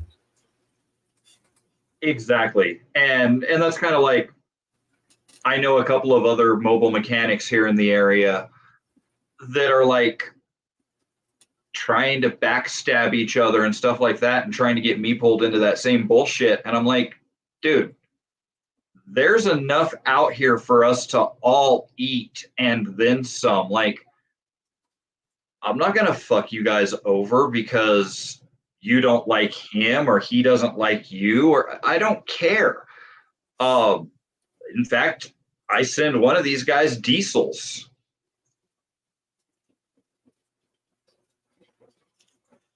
You know what, man? Me and Tommy actually told me about that story. We, my shop has been around since 1985. It was started by the guy that currently owns the shop. His dad started. That's awesome. His dad and him ran the shop until 2019, when his dad went in for a routine hip replacement and never left the hospital. Oh, shit, that sucks. So that was in February of 2019. So we'll fast forward to March, April, May of 2019 is when I started there. The day I started, his appointment calendar was full every half hour. And he was there by himself. He had been there by himself for a couple of months. And I guess the day that I started, when that day was over, he was locking the doors and never opening again. But at 5 o'clock in the afternoon, or 5 o'clock, we closed at 6. At like 5:15, we were sitting up front in the showroom laughing because we got through the day and nothing was there. Everything was done. Nice. He was like, bro, he's like, I don't know how you did that. He's like, but you worked your ass off. I said, you got to do what you got to do, man. Yeah. Like, there's work to be done. I mean, there's no time to, there's no time to fuck off. It's time to get busy. Exactly. 6 years ago, dude got hit by a car, so he can't walk. I'm not even sad. Karma is a bitch. Karma's a fickle mistress, man. Yep. Karma's the kind of chick that'll get you with a corn cob from behind. Fully dry too. So it's gonna be ribbed for her pleasure. Won't even spit on it. Nope, rib for her pleasure. So I mean, I don't know, man. Being a mechanic is fun. Being a fish keeper is fun. Being an asshole is even more fun. I enjoy that. I'm a fan of all three of those. I do have pew-pews. I know that's the fastest way to get demonetized, so I will not say the word. They're always pew-pews. Absolutely. My favorite is my my Slospersmerg 500 pump. You know what though, man? I lost those in a boating accident. I forgot about that. Same. Or was it a house fire? I used to have a really nice collection, and then those damn as pew pew owners, we suck as boat owners. I know, man. I had a boat too. It's where my pew pews are right now. Yep, at the bottom of a lake. I just can't remember which lake. Lake Titicaca. Oh man, so this is what I do on Sundays. You're more than welcome to join in the chat. I'm pretty sure you're probably going to end up with some subscribers on here. Well, I appreciate it to everybody who does, and they're probably going to end up with a subscriber too if they have channels. Because Tommy has a channel. Tommy's more on the short side right now. He does shorts more than anything. Okay. Slim Tim, he just got back in it. He took quite a few year hiatus. I don't know if June posts as much anymore. She'll have to correct me if I'm wrong. I'm not sure about passing when. I apologize. I'm really not sure. I know Mexicali posts, Garcia posts stuff. There's a bunch of them that post. I mean, it's a very, very good group of people I've got involved with here. I mean, some of them I actually am pretty close friends with now. Like I talk to Slim Tim I do talk to Slim Tim every day. I talk to Tommy almost every day. Talk to Garcia quite a few times. June did post a really cool song that she wrote for the King of DIY. Yes. My buddy Josh never appeared in here. I'm going to kick his ass. Neither did J-Rock. J-Rock lives out by you. He lives in Fort Morgan. Okay. So he lives by you. He's a what the hell is he? He does more of the planet tanks. He's more of an aquascaper than a fish keeper. Okay. So then, he will probably, because you were saying that like your favorite part is raising fry and stuff like that.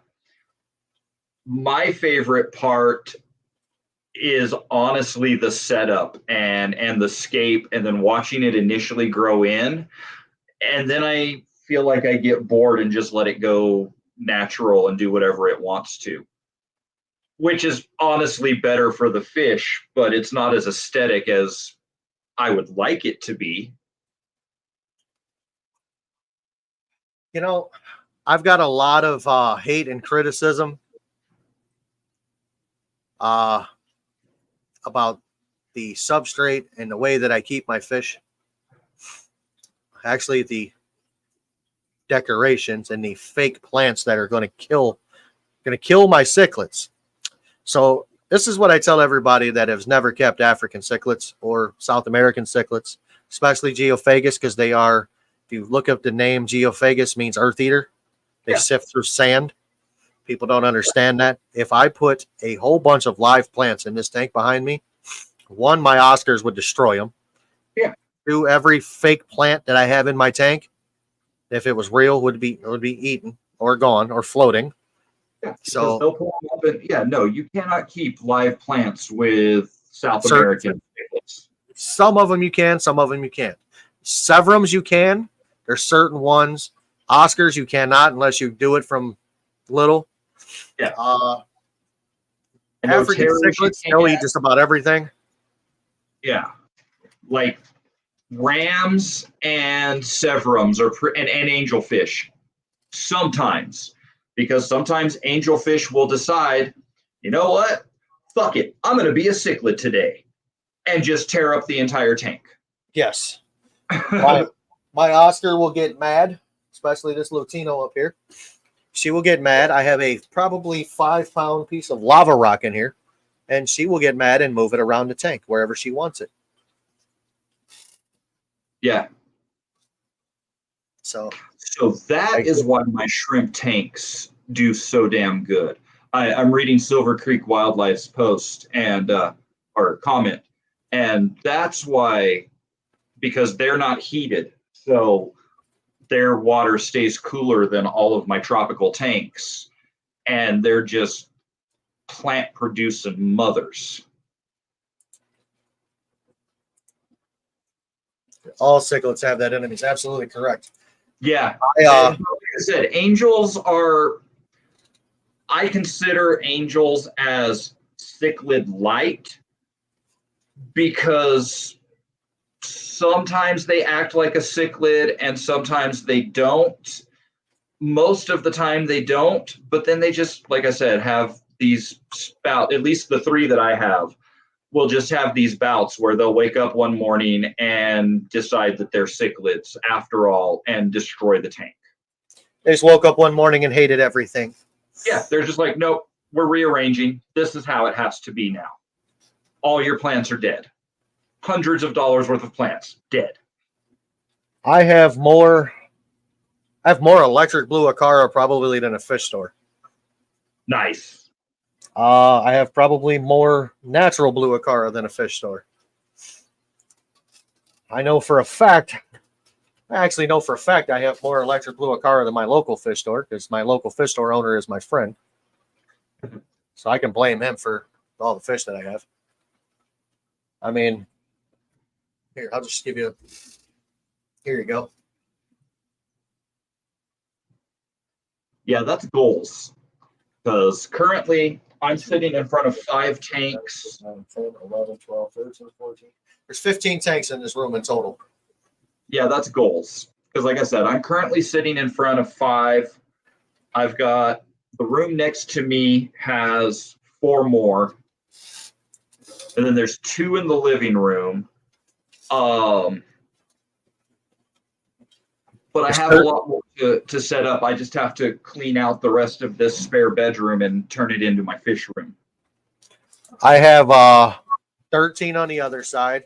I have 10 in my breezeway. I have 1, 2, 3, 4, 5, 6, 7, 8. 8 throughout the upstairs. And I still, like I said, I have all the other ones that are in the garage, some underneath the house. I mean, I have tanks running out of my behind. So, yeah, like I said, that's goals. When I get this room converted into my fish room, I figure I'll probably have between 20 and 30 tanks when all is said and done, until I find more room to put more tanks. Man, there's a oh, that's why I don't have anybody here. We got a whole bunch of people live. Oh, shit. We got Corey from Aquarium Co-op. He can eat a dick. Island Aquatics. We have Everyday Fish Keepings live. There's a bunch of people live. Yeah, I'll explain a couple of things to you here in a second. Guys, that is going to conclude this live stream. Don't go anywhere. Well, we'll have a little discussion between me and you where nobody else can hear it. I appreciate everybody that's been here, everybody that liked, everybody that subscribed. Please go check out Sean's channel. Seems like he has got a lot of little planet tanks going on there, and a lot of you guys love that stuff. Anything you want to say?